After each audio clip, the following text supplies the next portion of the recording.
দেওয়ার প্রোগ্রামগুলোতে টাকা অর্থের বাণিজ্য হয় এই বিষয়ে আমি আজকে দেখলাম যে দেওয়ার পরে কয়েকশো ব্যক্তি দেওয়া হচ্ছে বলবেন আপনি এই বিষয়গুলো আচ্ছা এই বিষয়ে আসলে যদি কালচার স্টার্ট হয়ে থাকে যে টাকা দিয়ে অনেকে যে অ্যাওয়ার্ডের যে বিষয়গুলো আসলে এটা হওয়া উচিত না। হ্যাঁ, যারা আয়োজন করে তারা আগে যেভাবে অ্যাওয়ার্ড করতো তখন স্পন্সার তারা অ্যারেঞ্জ করেই করতো। আমি মনে করি যে এখনও সেটাই তাদের করা উচিত। এই ধরনের অ্যাওয়ার্ড কী করে আসলে এই অনুষ্ঠানগুলো আসলে সুস্থ জিনিস করার পর বর্তমানটাই নিয়ে চলতে হয়। তো আমি মনে করি যে ব্যবসা তো সবাই করে, টাকা পয়সা সবাই দেওয়া হয়, কিন্তু এটারও একটা সিস্টেমেটিক ওয়েতে আসা উচিত।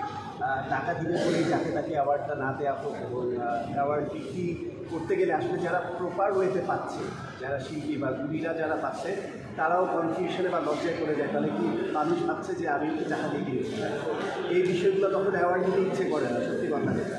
তো এই বিষয়গুলো থেকে বের হয়ে আসতে হবে এবং এই বিষয়গুলো একটা সত্যি কথাই যে সবাই মিলে একটা নতুন সিস্টেমে আসতে হবে। অ্যাওয়ার্ড প্রোগ্রাম হোক, অনুষ্ঠান হবে, কিন্তু এই অ্যাওয়ার্ড দেওয়া বা অ্যাওয়ার্ডের নমিনেশন বা আদার্স যে প্রোগ্রামের যে বিষয়গুলো, অর্গানাইজারদের যে অনুষ্ঠানমালা সাজানো, সেখানেও বেশ কিছু বিশৃঙ্খলা আছে। দেখা যাচ্ছে যে সবাই মিষ্টি বিতরণের মতো অ্যাওয়ার্ড দিতে থাকে। হ্যাঁ, মিষ্টি বিতরণের মতো না দিয়ে প্রত্যেকটা মিষ্টি স্টেজে উঠবে, তার সম্ভাবনা গ্রহণ করবে, ধন্যবাদ জ্ঞাপন করবে, তারপর সে নামবে, কিন্তু সে পায় না অনেক সময়, সে নেয় নামে। তো এই বিষয়গুলো আমার কাছে খুবই বিরক্তিকর লাগে। প্রত্যেকটা জিনিসেরই আরও অনেক সুন্দরভাবে করা যেতে পারে।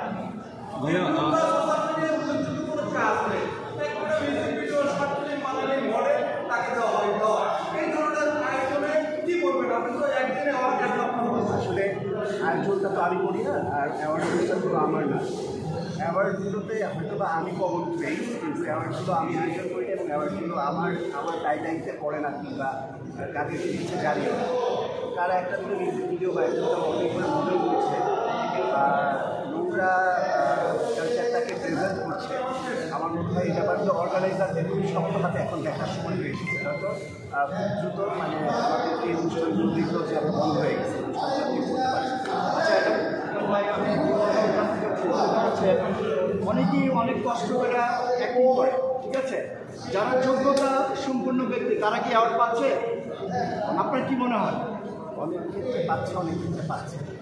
এটা আসলে যারা আয়োজক বা যারা অর্গানাইজার বা যারা যারা থেকে অ্যাওয়ার্ডটা আয়োজন করছে, সিলেকশনটা তারা করে, তাদেরকে আসলে কনসাল্ট করা উচিত বা ইনফর্ম করা উচিত আসলে কোন কোন নামগুলো বা কোন কোন তালিকাগুলো তারা থেকে চলাফেরা দিতে পারে। অ্যাডল ভাই, আমার একটা প্রশ্ন ছিল, একটু সংবর্ধনা সব আসলে না ভালো খারাপ আছে। ভালো 10 জন পেলে 4-5 জন অযোগ্য ব্যক্তিরা পাবে, এটা খুবই স্বাভাবিক বিষয়। এই সম্মাননা তো 19 জন সম্মাননা, এটা কিন্তু ভেরি ফ্যাক্ট। 19 জন সম্মাননা 19 জন যারা তারাই পাবে। সম্ভাবনা বলতে আমি 19 জনদেরকেই দেখেছি, 2 জন সম্বর্ধনা থেকে 19 জনকে দেখেছি। বাকি অ্যাওয়ার্ডগুলোতে আমি কিছুটা তারতম্য দেখি, সেটা আলাদা কাজটা দেখি। ভাইয়া আপনি যে ইন্ডাস্ট্রিতে বিলং